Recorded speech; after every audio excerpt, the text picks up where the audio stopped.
Il y a 17 ans, je partageais à mon ami Jérémy ce rêve que Dieu m'a mis à cœur, celui de construire un grand centre de réveil qui impacterait toute la francophonie. Nous rendons gloire à Dieu pour ces milliers de héros qui se sont levés à nos côtés et qui ont donné avec tant de générosité pour que cette vision se réalise. Aujourd'hui, le centre MCI est presque terminé. Chaque jour, notre équipe travaille avec passion et excellence sur des projets innovants pour amener des millions de personnes à aimer Jésus et à le servir. Nous entrons dans notre plus belle saison, celle de la récolte. Et maintenant que nous avons le centre MCI, nous devons, en ces temps de la fin, foncer et engranger cette grande moisson d'âmes. Une fois que l'auditorium de 1000 places sera terminé et équipé, nous allons pouvoir commencer à produire et diffuser les conférences EMCI. Nous lancerons aussi la production de notre toute nouvelle émission d'adoration live avec public où nous allons vivre des temps forts dans sa présence. Et grâce à votre soutien, l'auditorium sera terminé d'ici quelques semaines. La construction du Studio B est terminée et il ne reste qu'à l'équiper pour commencer notre nouvelle émission d'enseignement, Teach, une super émission quotidienne qui formera de véritables disciples enracinés dans la parole de Dieu. Nous produirons aussi de nouvelles émissions de qualité en partenariat avec différents ministères. Enfin, ce studio servira à filmer les formations de EMCI Academy, sans oublier les commentaires vidéo du tout nouveau projet révolutionnaire développé par EMCI, l'application Ma Bible.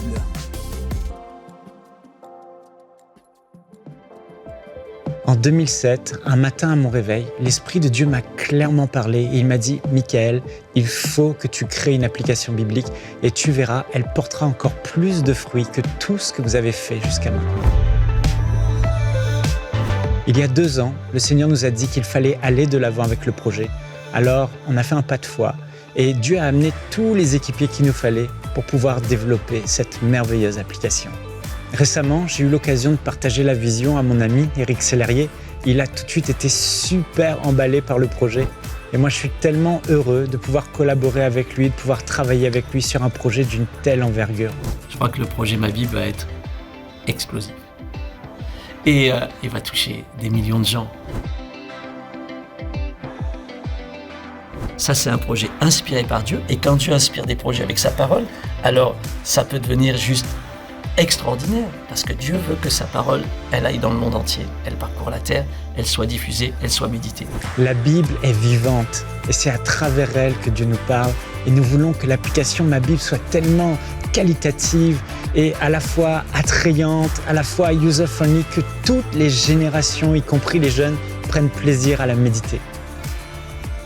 Vous savez, beaucoup lisent leur Bible et ne la comprennent pas ou ils la comprennent mal. C'est pourquoi nous avons créé des outils pour aider à bien l'étudier et à comprendre ce que Dieu veut dire à travers sa parole.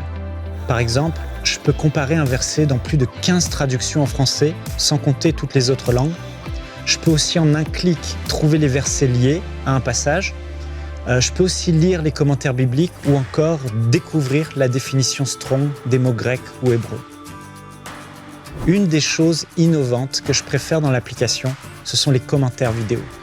Vous pourrez regarder de courtes vidéos de grande qualité qui ont été enregistrées dans nos studios ou des enseignants de la parole qui sont des références dans leur domaine vous aideront à bien comprendre le passage que vous êtes en train de lire. L'histoire du Fils prodigue est claire, limpide. Le Père, c'est l'image de Dieu. Le Fils, c'est toi, c'est moi. Ton Père céleste t'attend les bras ouverts. Avec Ma Bible, vous pouvez aussi personnaliser les passages qui vous ont particulièrement parlé ou qui vous ont touché, comme vous le feriez sur votre Bible papier, mais avec beaucoup plus de possibilités. Vous pouvez surligner, mettre en gras, mettre en couleur, agrandir un verset ou même un seul mot si vous préférez. Et ce qui est génial, c'est que vous pouvez aussi insérer vos propres notes entre les versets et aussi insérer des liens vers des ressources externes. Vous pouvez même ajouter vos réactions avec des emojis et des stickers. Sans oublier toutes les fonctionnalités que vous allez découvrir. Une chose qui nous tient particulièrement à cœur, c'est que les enfants puissent aussi utiliser ma Bible. C'est pourquoi nos équipes ont commencé à enregistrer les plus belles histoires de la Bible racontées en images. Et à la fin de chaque vidéo, il y aura un court message qui pourra parler à leur cœur.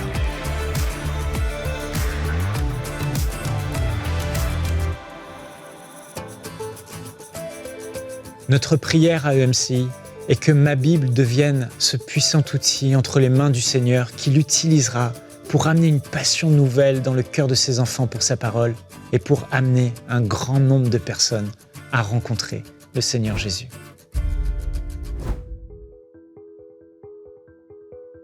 Le projet Ma Bible est déjà développé à plus de 50% et grâce à votre soutien, l'application sortira en 2023. Quant au centre EMCI, nous avons subi une lourde augmentation de plus de 25% des coûts du chantier, principalement en raison de la pandémie. Mais la bonne nouvelle, c'est qu'à ce jour, il ne reste qu'environ 10% du coût global à financer. Aujourd'hui, nous avons besoin que 5000 personnes se lèvent et s'engagent à semer une offrande de 1 000 € ou plus pour finaliser le centre EMCI et ses différents projets. Frères et sœurs, je tiens sincèrement à vous remercier pour vos prières et pour votre fidèle soutien depuis tellement d'années. Vous ne pouvez imaginer à quel point vous êtes une bénédiction pour la francophonie et le fait de vous savoir à nos côtés nous encourage chaque jour dans cette mission extraordinaire que Dieu nous a confiée. Je suis convaincu qu'avec la grâce de Dieu, ensemble, nous allons encore une fois y arriver et que tous ces merveilleux projets marqueront notre génération et laisseront un héritage à nos enfants. Donnons premièrement pour que le royaume de Dieu avance, mais dans ces temps difficiles, souvenons-nous aussi de ce que Dieu nous a promis. Celui qui sème abondamment récoltera abondamment. Que Dieu vous bénisse. Semons dès maintenant pour vivre une grande moisson à travers les projets du centre EMCI. Pour faire votre don, rendez-vous sur emcitv.com/5000. Vous pouvez donner en une seule fois ou en plusieurs mensualités.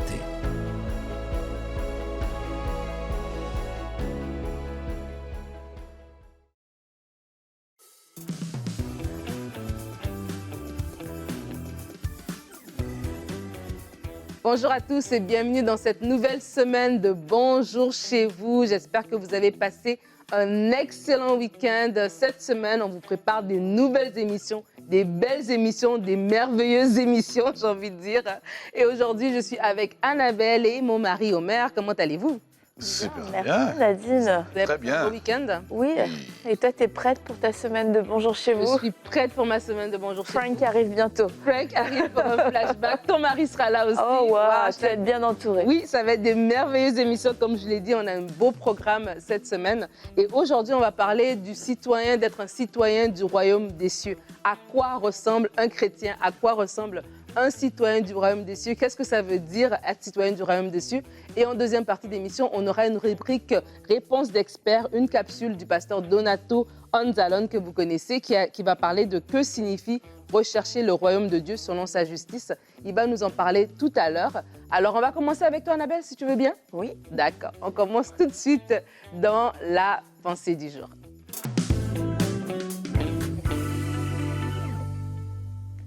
Alors, pour mieux comprendre, c'est quoi la vie d'un citoyen du royaume des cieux? Déjà, quelle formule qui peut sembler un petit peu compliquée à comprendre. On va lire ensemble ce passage dans Hébreux au chapitre 11. À partir du verset 13, « Tous ces gens sont morts en croyant en Dieu. Ils n'ont pas reçu les biens que Dieu avait promis, mais ils les ont vus et les ont salués de loin. » Je poursuis, ne vous inquiétez pas. Et ils ont affirmé qu'ils étaient des étrangers et des voyageurs sur la terre. En affirmant cela, ils montraient clairement qu'ils cherchaient une patrie. Ils ne pensaient pas à celle qu'ils avaient quittée, sinon ils avaient bien le temps de retourner chez eux. En fait, c'est une patrie meilleure qu'ils cherchaient, c'est la patrie du ciel. Et en fait, en ces quelques phrases, en ces quelques mots, on comprend que nous sommes passagers sur cette terre et que nous avons une patrie céleste. Et c'est la patrie du citoyen du royaume des cieux. C'est notre patrie, mais nous vivons sur cette terre aujourd'hui. Et c'est sûr que, comme Paul le disait, je suis dans ce monde, mais je ne suis pas de ce monde.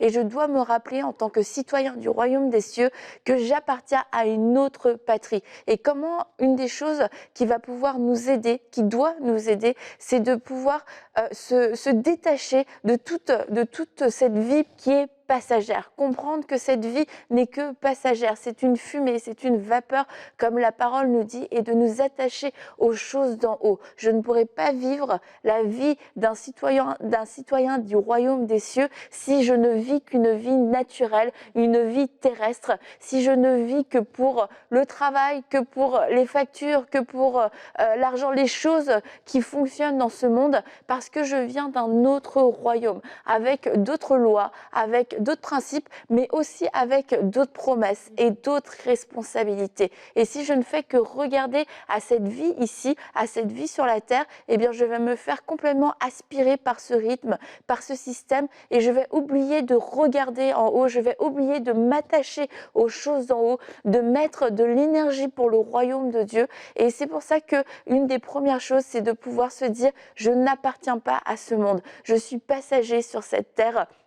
Ma vie n'est même si elle paraît longue, n'est pourtant qu'une parenthèse ici, et j'appartiens à un autre royaume. Et je dois apprendre à découvrir cet autre royaume, mais pour apprendre à le découvrir, à vivre selon ses règles et selon ses principes, je n'aurai pas le choix que de me détacher, je le redis, de cette vie terrestre, parce que cette vie terrestre nous absorbe de l'énergie, nous absorbe du temps, nous absorbe des finances, est très demandante pour nous, particulièrement dans les temps dans lesquels nous vivons. Alors la première chose à faire, c'est de pouvoir dire, ma vie n'est pas cette vie terrestre, ma vie du royaume des cieux n'est pas de répondre à toutes les demandes de cette terre, à toutes les demandes de cette vie qui n'est qu'un passage, et je veux m'attacher aux choses d'en haut, et je vais prendre le temps de les découvrir quelle est cette patrie céleste, cette patrie avec des promesses supérieures, cette patrie dont moi je dépends, dont je suis citoyen, j'ai des droits et j'ai des responsabilités, et je vais prendre le temps de les découvrir. Amen. Merci beaucoup, Annabelle, pour ta pensée.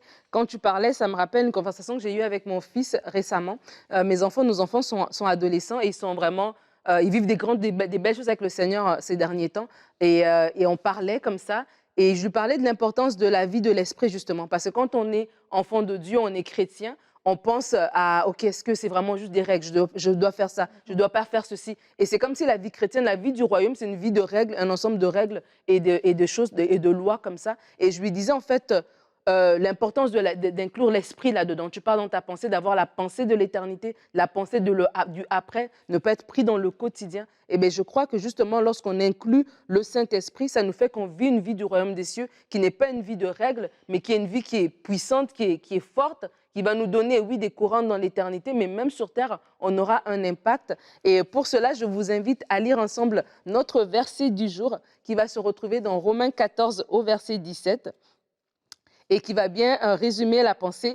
La Bible dit, car le royaume de Dieu, ce n'est pas le manger et le boire, mais la justice, la paix et la joie par le Saint-Esprit. Ça nous montre ici que ce n'est pas un ensemble de règles, mais il y a une vie abondante. Et tu parles justement d'avoir ce regard sur l'éternité, ce regard sur la patrie d'en haut. Et c'est ça, en fait, que la Bible nous invite à faire, en fait. Mais c'est un privilège d'être un citoyen du royaume des cieux.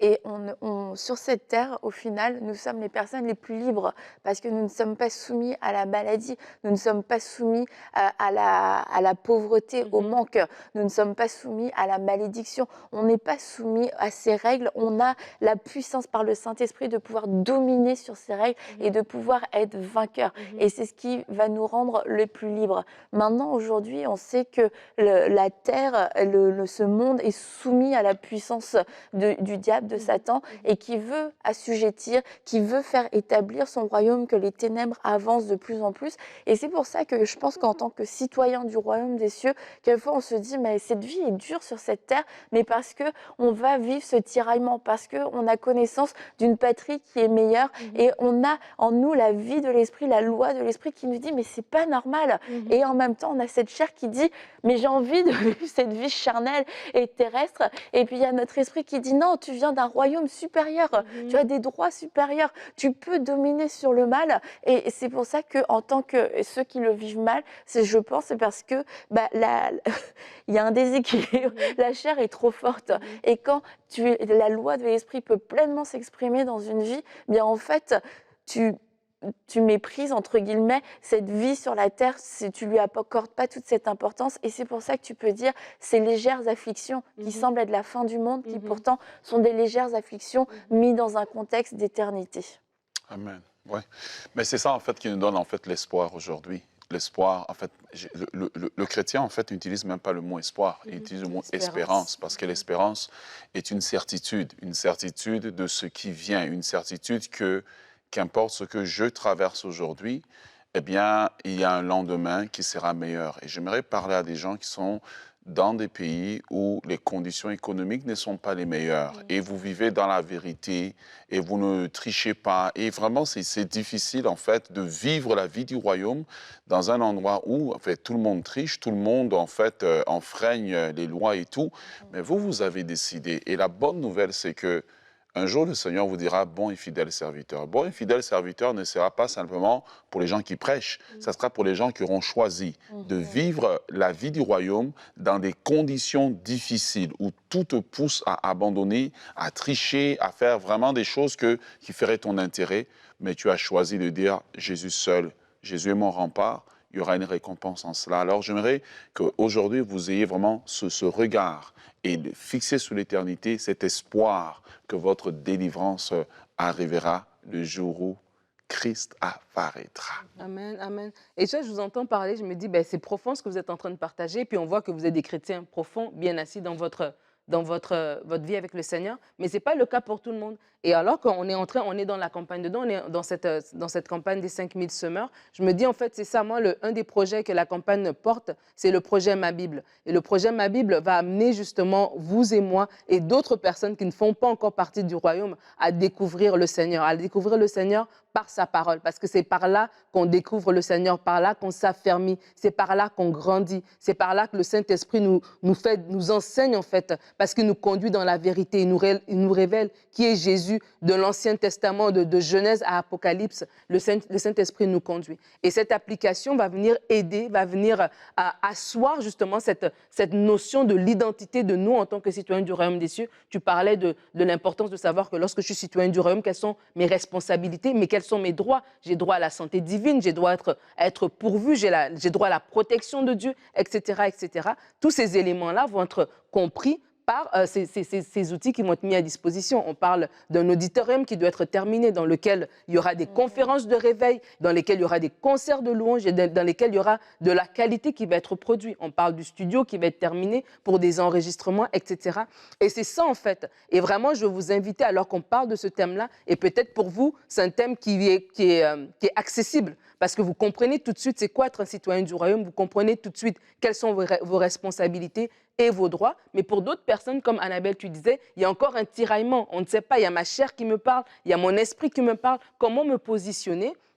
Je vous invite à vous joindre à cette campagne, à faire partie de ces 5000 semeurs. Parce qu'en faisant cela, vous allez contribuer à faire avancer le royaume encore. Parce qu'il y aura des ressources qui vont être disponibles. Vous n'aurez pas besoin à vous expliquer à quelqu'un, tiens, je ne comprends pas telle chose, écoute, je t'envoie telle émission. Combien de fois moi-même, j'ai partagé des émissions EMCI parce que c'était du contenu qui pouvait aider les chrétiens à aller plus loin, à comprendre leur identité, à se saisir de leur position en Christ, etc. Et donc vraiment, moi, je trouve que c'est une belle occasion aujourd'hui. On parle de rechercher le royaume. D'ailleurs, c'est ça la réponse, la question à laquelle le pasteur Donato va faire tout à l'heure. Rechercher le royaume, c'est aussi contribuer justement dans des campagnes comme celle-ci. Et devenir un semeur, semer dans une vision, c'est une action qu'un citoyen du royaume des cieux fait. C'est une action qui va à l'encontre du système économique qui est établi dans ce monde. C'est une action de foi, de croire que je vais prendre quelque chose qui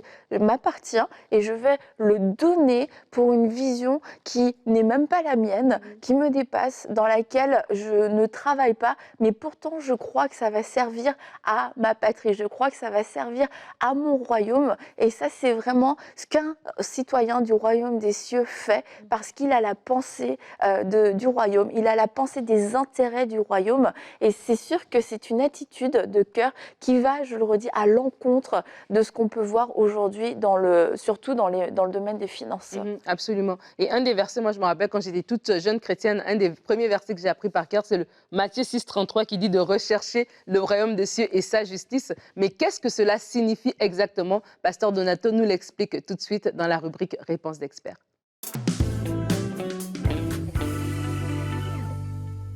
Eh bien, tout d'abord, nous allons essayer de comprendre c'est quoi le royaume de Dieu et ensuite ce que cela veut dire rechercher le royaume de Dieu. Mais c'est quoi alors le royaume de Dieu? Peut-être que la bonne chose, c'est de commencer à dire ce que ce n'est pas. Le royaume de Dieu n'est pas un territoire. C'est pas un pays sur la terre. C'est pas un pays avec des frontières. Le royaume de Dieu, ce n'est pas le ciel.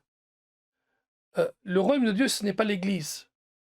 Dieu œuvre à travers son Église, mais on ne peut pas confondre Église et royaume de Dieu.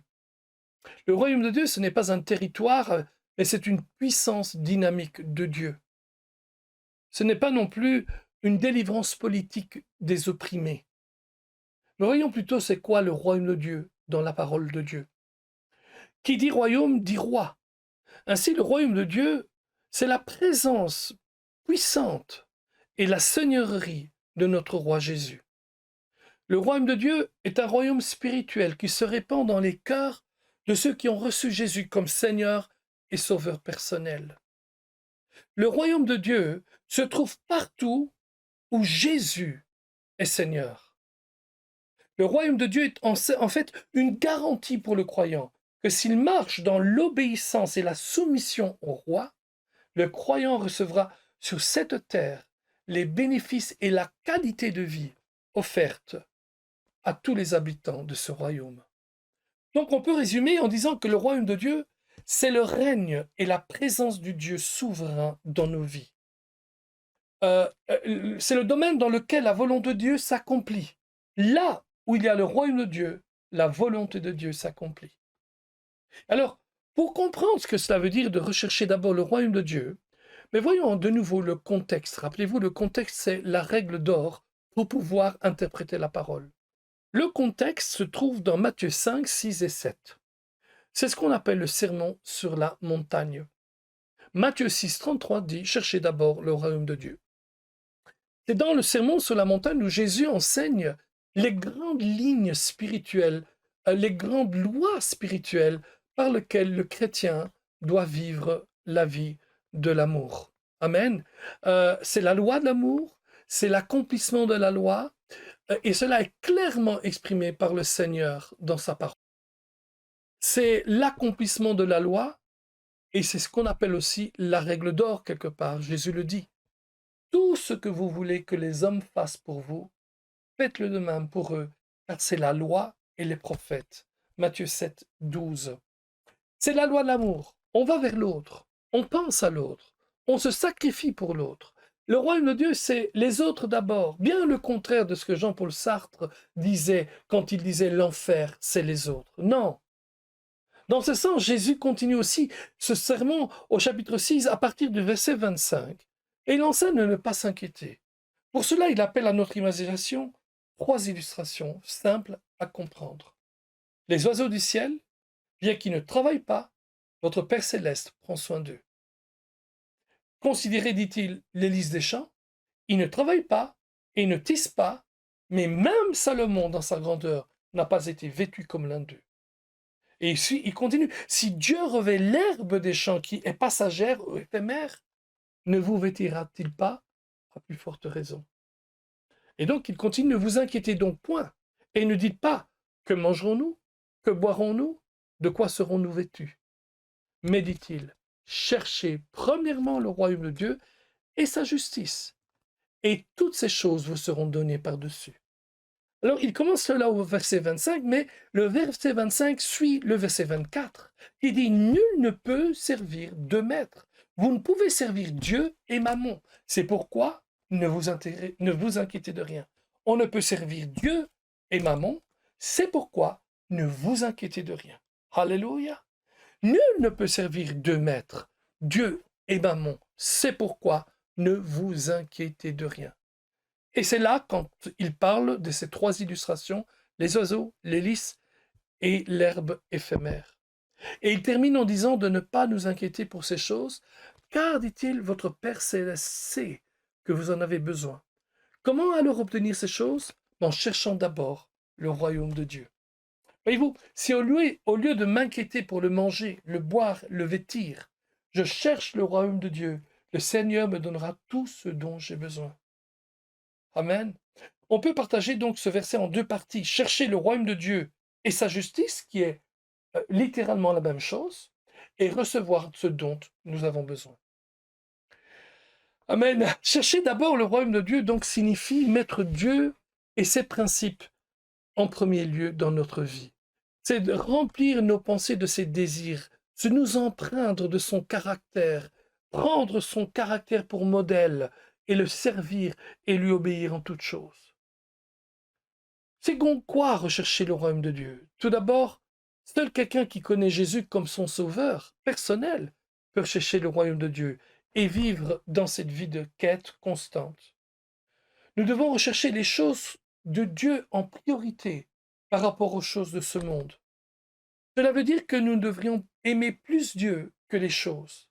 En fait, le Seigneur n'a pas de problème que nous possédions des choses, mais il a un problème quand ces choses possèdent notre cœur. Dieu veut toute la place de nos vies et une consacration totale. Amen. Chercher le royaume de Dieu, c'est ne pas s'inquiéter et courir à la recherche des choses que l'on a besoin. Mais c'est plutôt courir vers Dieu et chercher ses plans, ses projets, ses desseins sur le moment et le laisser lui s'occuper de nous-mêmes. En d'autres mots, si nous marchons dans l'obéissance, dans la recherche de l'intimité avec Dieu, si nous recherchons les intérêts de Dieu, si nous nous occupons de lui, de son royaume, de ses priorités, alors nous sommes dans la bonne voie parce que nous sommes à la recherche du royaume de Dieu. Remarquez qu'il parle ici de chercher premièrement, ou tout d'abord selon la traduction. Et cela sous-entend que nous avons le droit de chercher, de vouloir, d'avoir besoin de manger, boire et se vêtir. Mais il dit, ne les recherchez pas, occupez-vous des choses de Dieu. Remarquez Paul. Paul n'a jamais prié pour lui. Dans toutes les prières qu'on voit dans la Bible, il a prié pour l'Église et pour les autres. Non pas qu'il n'avait pas de besoin, mais il savait que s'il s'occupait des choses de Dieu, Dieu s'occuperait de ses besoins. Certes, peut-être que d'une manière pratique, nous pouvons nous poser certaines questions pour nous assurer que nous cherchons vraiment le royaume de Dieu. Par exemple, quels sont les centres d'intérêt de mon cœur? Quand j'ai un peu de temps, est-ce que je préfère m'amuser ou prier, lire ma Bible ou étudier ma Bible? Lorsque je rencontre quelqu'un qui ne connaît pas Jésus, est-ce que je m'arrête pour lui parler du Seigneur? Ou est-ce que je dépense principalement mon énergie, mon argent? Mes actes quotidiens sont-ils imprégnés, influencés par la pensée de l'éternité? Est-ce que mon portefeuille est aussi consacré au Seigneur? Suis-je sensible aux appels pour des projets importants dans mon Église? Est-ce que je donne ma dîme à mon Église? Est-ce que je participe aux efforts de la mission mondiale? Bien sûr, Matthieu 6,33 n'est pas une formule pour acquérir des richesses. Il s'agit d'une description de la manière dont Dieu œuvre. Jésus a enseigné que nous devions nous éloigner de ce monde, de l'égoïsme et de l'inquiétude pour nous-mêmes et nous consacrer sur les choses du royaume de Dieu. Et vous, il y a quelques années, un homme était très malade et il mourut de sa maladie. Et pendant son combat contre le cancer du cerveau, le Seigneur lui avait fait comprendre qu'il allait mourir. Cette nouvelle avait complètement changé son attitude envers tout. C'était un homme d'affaires assez prospère et avait accumulé beaucoup de belles choses. En tant que tel, ce n'est pas grave. Et quelques mois avant son départ pour le ciel, il dit à un de ses amis, « J'ai l'impression d'avoir gaspillé une grande partie de ma vie. Tout ce que je possède maintenant n'a plus de valeur. La seule chose qui compte pour moi maintenant, c'est Jésus. » Et il avait passé donc une grande partie de sa vie à se consacrer sur l'argent, sur les possessions, etc., au lieu de se concentrer sur le royaume de Dieu. Il ne faut pas que ce soit votre histoire. Et cela ne sera pas votre histoire. Si vous prenez à cœur les paroles de Jésus et cherchez d'abord le royaume de Dieu. Ne pensez pas à vous, pensez aux choses de Dieu. Vous priez, vous faites connaître vos besoins, mais ne les recherchez pas. Ne recherchez pas. Cherchez Jésus, cherchez son royaume. Mettez Dieu à la priorité de votre vie. À bientôt. C'était vraiment bien d'être avec vous. Amen. Merci, Pasteur Donato. J'ai tellement aimé le voir, ça fait longtemps, et surtout l'entendre, un homme de Dieu qui est très, très, très pertinent dans ce qu'il apporte. Et ça m'a vraiment béni. Et il parle de ce concept de rechercher, premièrement, le royaume, c'est rechercher aussi l'avancement du royaume de Dieu, en fait. Oui, et tout royaume avance par la capacité, en fait, des citoyens de soutenir les actions de ce royaume-là. Et je me souviens, dans la Bible, Jésus était debout devant le trône, et c'est drôle parce qu'il regardait comment les gens mettaient l'offrande. Et là, il y a une veuve qui est venue et mettre son offrande. Et c'était juste des petites pièces qu'elle avait. Et on se serait attendu à ce que Jésus lui dise, mais non, toi, tu es pauvre, toi, tu n'as rien, ne donne pas. Mais la Bible dit que Jésus a remarqué et il a apprécié l'offrande de cette femme. Et c'est ça que j'aimerais dire à chacun d'entre nous. Aujourd'hui, nous avons encore l'occasion d'écrire l'histoire de la francophonie. Nous avons l'occasion de faire un bond avec le royaume de Dieu, alors que le monde est sorti de la pandémie et que beaucoup de gens se posent des questions. Et nous avons une belle occasion de contribuer pour que l'évangile rentre dans les cellulaires des gens, rentre dans leur smartphone, rentre dans toutes les sortes d'écrans qu'ils sont en train d'utiliser. Et aujourd'hui, Dieu s'intéresse même à nous qui avons peu. Et il nous demande, est-ce que tu veux contribuer à l'avancement de mon royaume au travers de cette belle vision? C'est vrai que tout à l'heure, on a dit que ce n'est pas votre vision. Non, c'est votre vision parce que toute vision de Dieu est votre vision. Et aujourd'hui, chacun d'entre nous avons l'occasion de se dire, moi, j'ai juste des pépites. Vous savez, peut-être que je n'ai peut-être pas le montant qui va être demandé, mais j'ai peut-être moins que ça, mais j'aimerais le mettre au service du royaume de Dieu. Ce peu que vous avez peut faire avancer le royaume de Dieu. Et j'aimerais vraiment vous encourager de la même façon que Jésus est en train de regarder comment ces gens mettaient l'offrande. Il va aussi apprécier lorsque chacun d'entre nous va dire « Je veux faire avancer le royaume de Dieu ». On se plaint que le monde va mal, mais qu'est-ce qu'on fait pour qu'il aille mieux? Voici une belle occasion qui nous est accordée. Amen. Merci beaucoup, Omer. Et vraiment, on vous remercie déjà. On vous encourage, oui, à participer à cette vision des 5000 semeurs. Mais on remercie déjà chaque personne qui a répondu à l'appel depuis le début de cette campagne. Vous savez, vous pouvez vous joindre aux 5000 semeurs en allant à l'adresse qui va apparaître sur l'écran. Et on vous remercie, famille des partenaires. On vous remercie, vous tous qui avez semé financièrement, mais semé par vos prières, semé par vos mots d'encouragement. Vraiment, c'était apprécié et ça compte. Vous cherchez le royaume et nous sommes heureux de participer à ça ensemble, de rechercher ensemble le royaume de Dieu et sa justice. Merci d'avoir été avec nous aujourd'hui. On va se retrouver demain. Demain, notre thème sera « Fais-tu les choses par calcul ?» ou par conviction, une bonne question. Et Omer sera là pour un conseil du coach sur comment servir Dieu avec un cœur pur. Nous espérons que vous avez apprécié cette émission. Nous vous disons à demain. Soyez bénis et bonjour chez vous.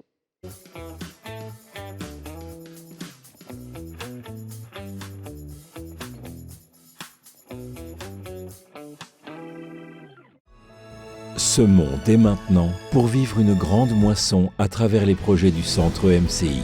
Pour faire votre don, rendez-vous sur emcitv.com/5000.